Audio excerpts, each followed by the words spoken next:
I could start. And then after 2.5 years, I then rented space and I was building out rows at a time and I started purchasing equipment for a server room. Fast forward 6 years, I had even more capital, more agents and everything, where then I purchased a building, put on a third floor, and then went there. It's almost like the game of life where you started in the tent and you finished in the mansion. And so I know you want it fast, and that's fine. And I know you think fancy makes it better. Sometimes not. Yolanda, I could take you to the five-star most expensive restaurant in town and we could have the best time. Or we could go on a picnic, right? And put that blanket under the most cool tree with the wind and the views and animals running around. And you will say, Richard, this is 10 times better than being at the other place because we made the sandwiches, we walked there, we made extra efforts. My point being is Mm. like in Rocky 3 when he lost to Mr. T, Clubber Lang, he went from the fancy gym to the gym that had the dripping pipes and Eye of the Tiger. Man, the first gym I worked out in Philadelphia was a place called Ed's Gym on the top of the Foxcroft Pavilion in Jenkintown. That's where the Goldbergs are filmed, by the way.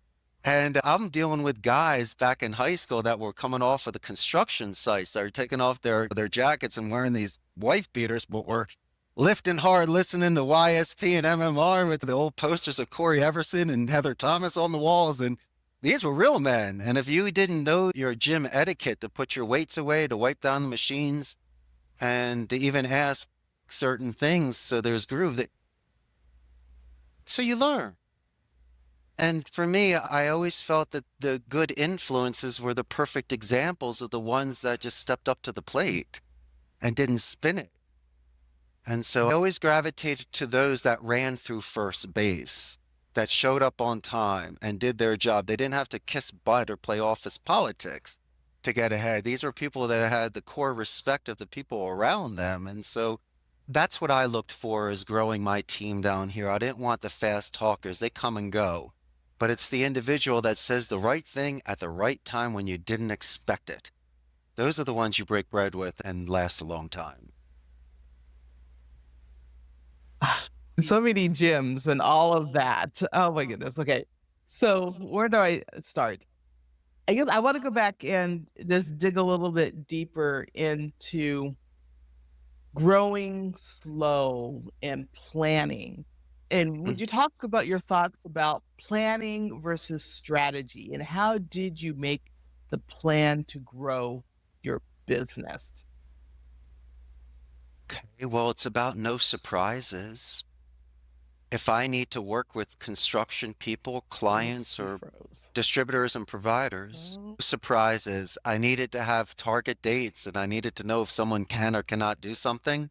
Plus, in regards to brand new clients, if someone calls me on a Friday and says, Richie, I need 20 people by Monday, no.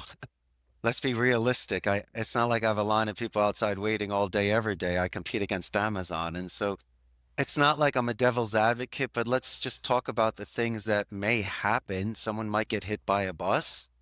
Okay. As you can see, internet, there might not be redundancy. There could be an electricity issue if someone's working from home. Something could happen to their computer. Who knows? And so I just want to make sure it's not that want these issues, but I like character during chaos. If we can discuss what would happen if I had to call you, that's a good way to do it. And maybe I just like a checkpoint and 1 to 2 weeks worth of a cushion so I'm not scrambling and making bad decisions. But then again, in Costa Rica, things do work a little bit differently than other places. So I might need to be not aggressive, but a little more assertive than normal because I just don't want to wait a week when the guy's just taking his time. I might actually just drive out to his distributorship and take, after purchasing it, what I need back instead of waiting for some guy that can't get his van for 3 days. It's so you just got to take a deep breath and realize on certain days there's long lines or there's potholes or double pay holidays and stuff. It's just the price you pay for being here. I can't be yeah. expecting them to adjust to what we do in Philadelphia. Oh, that makes sense. That makes sense. And so, what would be your advice to small business owners as they're starting their business and thinking about, okay, scaling, planning, strategy? Do I get investors? Do I not get investors? Hmm. I think the number one thing any entrepreneur should think about is their ethics. You should never sell your soul for a dollar. Please do things legally. And if you're going to grow a business like myself, I have to pay the caja, the Social Security. I have to pay the aguinaldo, which is the Christmas bonus. I got to pay my taxes. Because if you don't, you're going to get caught. And then there's your reputation. If you think you're going to do something on the sly with an employee, if they think you're doing that, what else are you doing? So, as much as I'd like to look the other way, absolutely not. I'm a guest here. I have to follow the rules. Now, it doesn't mean that if Billy's late 5 minutes, I'm going to fire him. Those are the sort of things you give a break to, or someone needs a timeout. But if they're blatantly breaking a labor law or something with banking where they're just making excuses, you have to make that mature decision. That's number one. Number two, it's about pacing. As much as I'd love to grow to 1,000 people, and I could do it, there's a certain pace. And I don't think it's cool to work 100-hour weeks or to say I'm so busy. That's not impressive to be with somebody. It's almost like the nerds in high school, no offense, but when they used to study on Fridays, they didn't have to do it on Sundays. And so you're like, you wait a second, you got your homework done before the weekend? They're like, yeah. You're like, you're a nerd. I'm like, wait a second, on Sunday night, I'm trying to get it done while they're relaxing, watching 60 Minutes with their pop. And so it's the sort of thing that I like preparation. As a child, I was very late and I was always behind in doing my homework on the bus, but not now. When it comes to business responsibility and money, I like to be ahead of the game. Why? Because there's always one thing you forgot, one thing you need to double check, or just keep testing everything. Keep trying those screws and make sure nothing's loose. And that's important for business and also to take on partners. Well, it all depends. Really all depends. One of the worst things you could ever do is have a bad partner because they'll force you to do something. They might do something bad with the company. So I was lucky. My wife is my partner. And so we're in different departments, but when we blend together, we support one another. So that works out fine. And so if you need to start even slower by not having a partner and being completely 100% in control, that's fine. But if you have a partner that is involved with the technical side, well, by all means, you need that individual or the one that's the master in marketing and SEO and things like that. Well, there you go.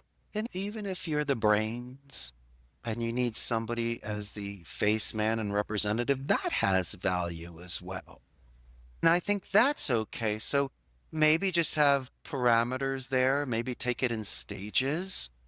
Or as I say before, don't do a bait and a switch and a surprise when you're in too deep. The worst thing ever is setting up something and then all of a sudden they try to change the terms on you when you think you're in too deep. That puts a very bad taste in your mouth. But I always believe that 40 hours a week is part-time, Yolanda. 80 hours is full-time for a CEO. 100 hours, you're a beast. But if you're currently working, you can easily put in time in the mornings, in the evenings, and on the weekends so you're still responsible with your family and finances and you're testing waters. And so, and finally, for entrepreneurs, don't be hard on yourself.